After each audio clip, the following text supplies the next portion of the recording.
omuntu yenna anoonya obululu abantu be batambule bagende ku ground abasangeyo bakube campaign. Ebigambo ebyayogeddwa omwogezi wa police mu Uganda SCP Kituuma Rusoke oba Afande Kituuma Rusoke byandibanga tebyakomye kubanga binyiza bannabyabufuzi abamu ntegeeza abali mu politics in a very active way nebirabikanga ate ne owekitiibwa Katikkiro wa Buganda webuba bulumi webuba busungu naye yandibanga yabufunye mu kipimo kyekimu kyenkunyonnyoddeko mu kusooka awo.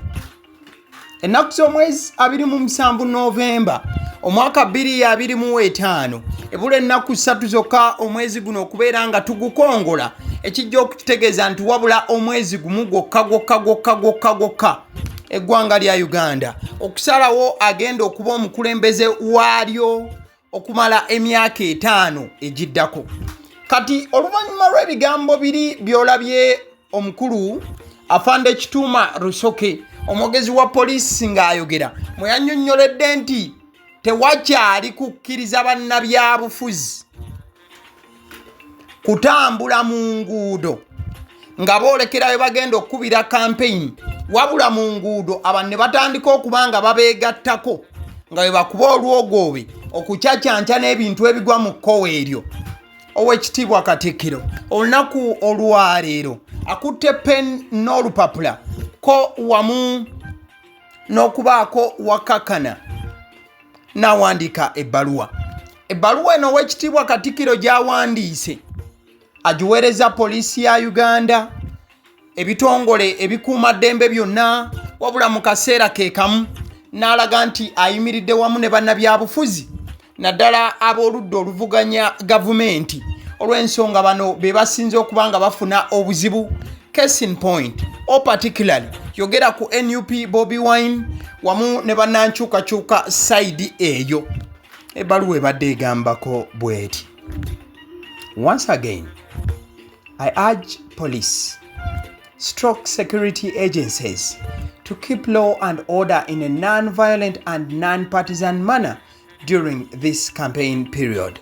Owekitiibwa Katikkiro ng'agamba nti neera njagala okukiddamu nkoowola poliisi ya Uganda n'ebitongole ebikuuma ddembe byonna okukuuma eddembe wamu ne order oba wamu n'obutebenkevu mu ngeri ate etali yakuba nti bamenya mateeka era mu ngeri ey'okubeera nti tebalina kyekubiira yadde naddala mu kaseera kano aka campaign. Mu bbaluwa eneewandiikiddwa owekitiibwa Katikkiro agambye nti it's unrealistic to ban processions of supporters. Owekitiibwa Katikkiro agambye nti si kya buliyo oba tekiriiyo yadde eddakiika emu poliisi okuvaayo neeyimiriza bannabyabufuzi bonna okukola processions oba naddala abawagizi okukola processions nagezezaako okukikunyonnyola mu kusooka we wano olaba Bobi Wine ng'atambula mu kkubo abantu ne batandika okumugirako ababooda n'abasigadde ebyo poliisi yabigaanye. Kati owekitiibwa Katikkiro mu bbaluwa gy'awandiise agambye nti kino kya butaliimu tekisoboka si kituufu poliisi kye yakoze okuba ng'eyimiriza abantu mu layini bweti.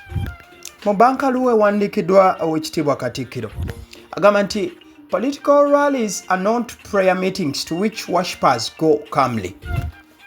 Owekitiibwa Katikkiro agambye nti ziraale ez'okukuba campaign si nti nno abantu baba bagenda mu kyaki kusaba.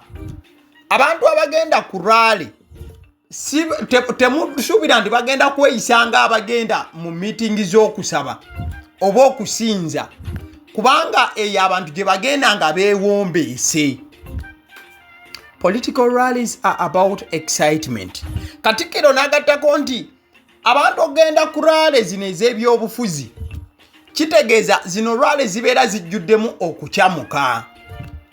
And with Uganda's public transport borders, it is unrealistic to expect supporters to move to campaign venues quietly. Kati Oweekitiibwa Katikkiro n'agamba nti nga Uganda wemulaba ebya transport byaffe bwe bifaananamu kizibu nnyo. N'ayogera ku baana ba boda n'agamba nti n'abaana ba boda bennyini obalaba kizibu nnyo okusuubira abawagizi okugenda gye bakubye campaign oba mu kifo we bagenda okukubira campaign nti abawagizi bano ne batambula nga bonna basirise bwecce nga n'abaana ba boda nga bw'obamanyi benyigiddemu oba mwe bali mu kintu kino. Kati Oweekitiibwa Katikkiro n'amaliriza ng'awa advice bw'eti: ensure supporters don't harm others but let them be. Oweekitiibwa Katikkiro agambye poliisi nti mukakase bukakasa nti abawagizi bano tewali n'omu alumya munne. Ebisigadde mubeesonyiwe, mubaleke badigide, mubaleke beeyagale. Let them be. Mubaleke. Bya Katikkiro Oweekitiibwa Charles Peter Mayiga wansi nga agenda oteekako omukono ku bbaluwa eno agambye bw'ati: bullets, tear gas, dogs, these make the pearl of Africa bleed.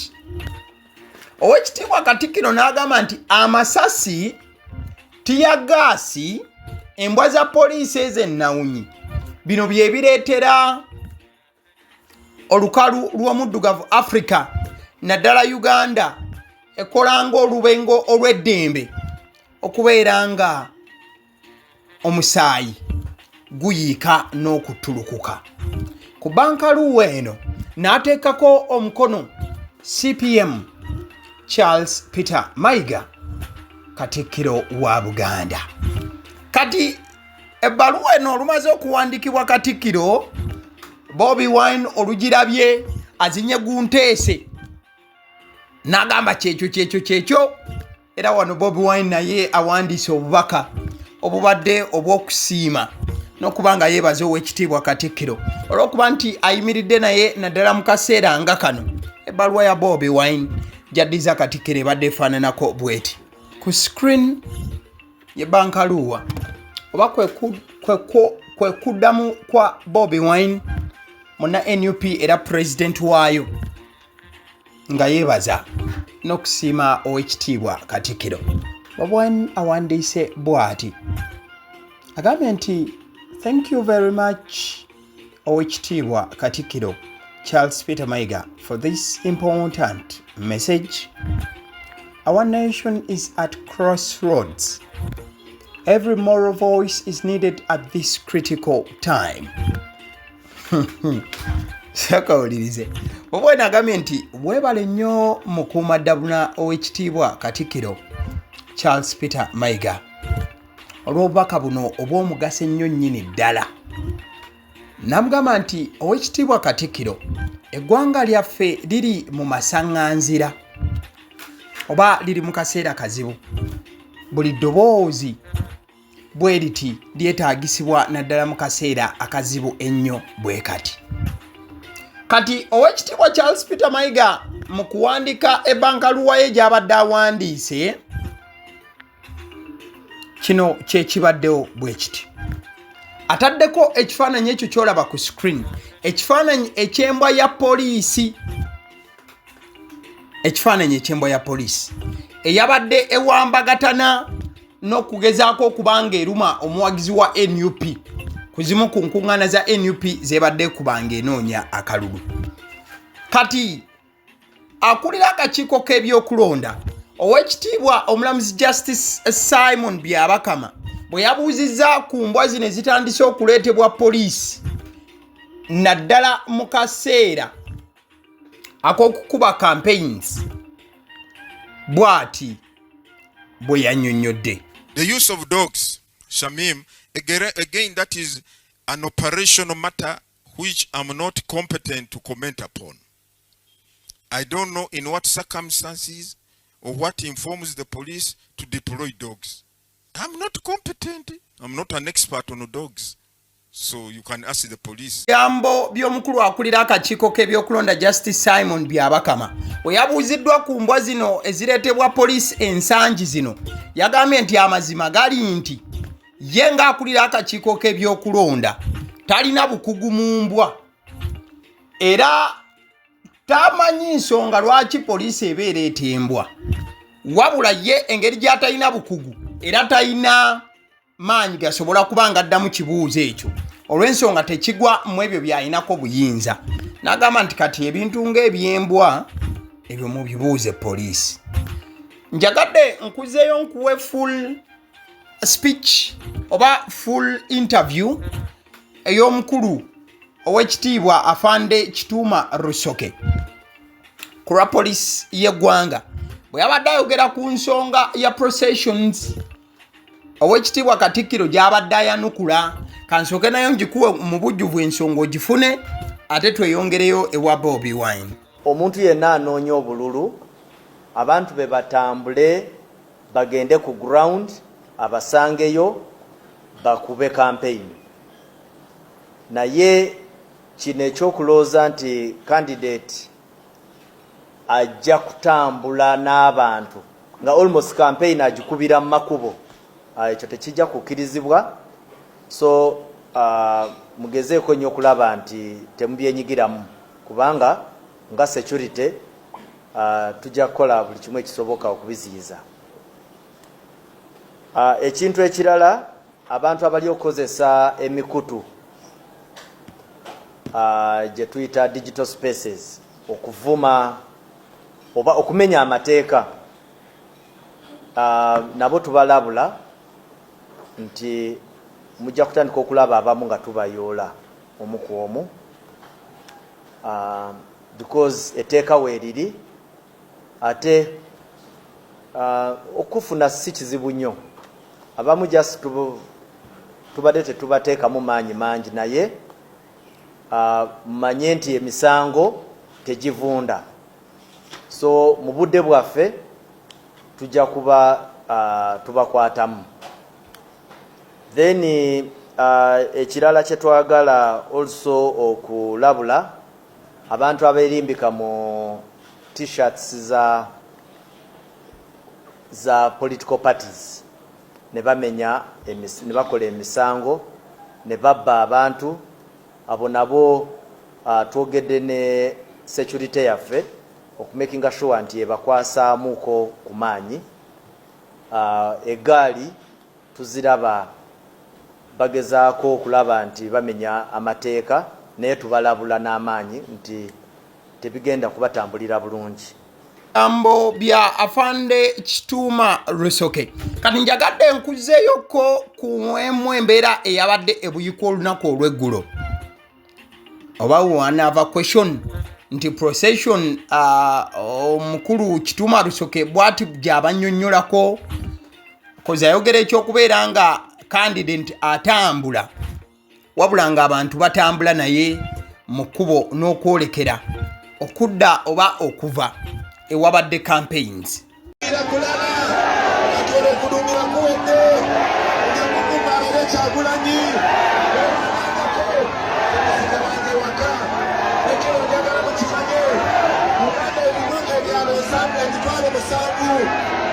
Polisi inawera emitwalo 5 anange temutyanga tiyagasi temutyanga migo ejamenunula nawe South Africa mwebato bebali ebenunula ebamandela mwebato bebali ebenunula ebyo bajja bikola byonna ebajja kumala bagende Uganda yamwe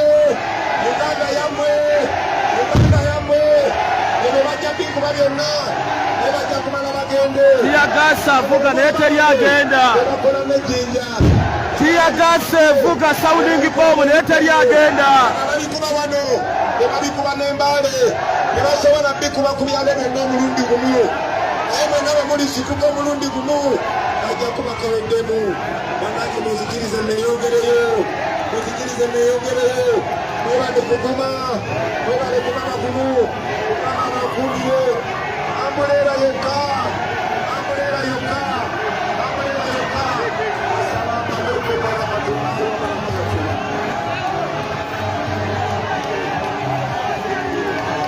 byebyo abigambo by'owekitiibwa Katikkiro wamu n'atwala obwogezi bwa poliisi mu Uganda ate era mukadde ke kamu n'akulembera ekibiina ky'ebyobufuzi ki the National Unity Platform. Ekifaananyi ky'olaba kyakubwa omwaka gwali gwa 2020 wano Bobi Wine yali ayolekera Kayunga. Ekifaananyi kino kyakubwa omukubi w'ebifaananyi omusajja ali nno musipaana nti ng'alimu n'omusaayi gw'Ekimexico yali amanyiddwa nga Saduni Sami. Oyo nno yafiira mu kabenje omwaka gwali gwa 2022 okusinziira ku mawulire agaliwo. Ye yakuba ekifaananyi kino Bobi Wine we yali ayolekera e Kayunga. Kino n'ebirala byakuddamu okurecreatingibwa. Kankulekere videos zino video ziri live wendicodingidde essaawa ziri 7:45 kati. Video eno wengituusiriza wano Bobi Wine ayolekedde Kayunga wabula olubadde okuyita ku roundabout what tiyagas atandikiddewo. Tiyagas e Kayunga atandikiddewo. Kankulage ekiriyo then nkusiibule nja kudda ne updates endala still ku mukutu guno ogwagaliwo.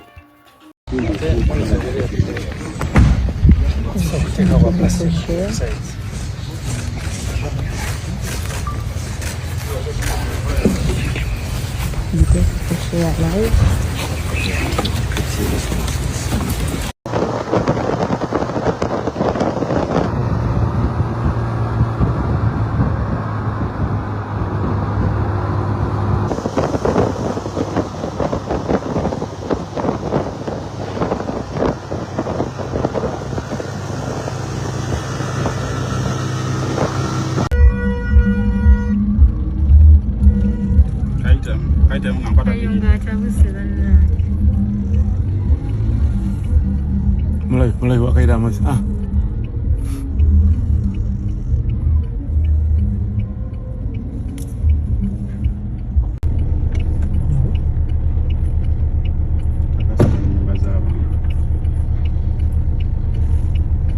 Cuka bwana butuki mukama. Kok banyumirwa nawe.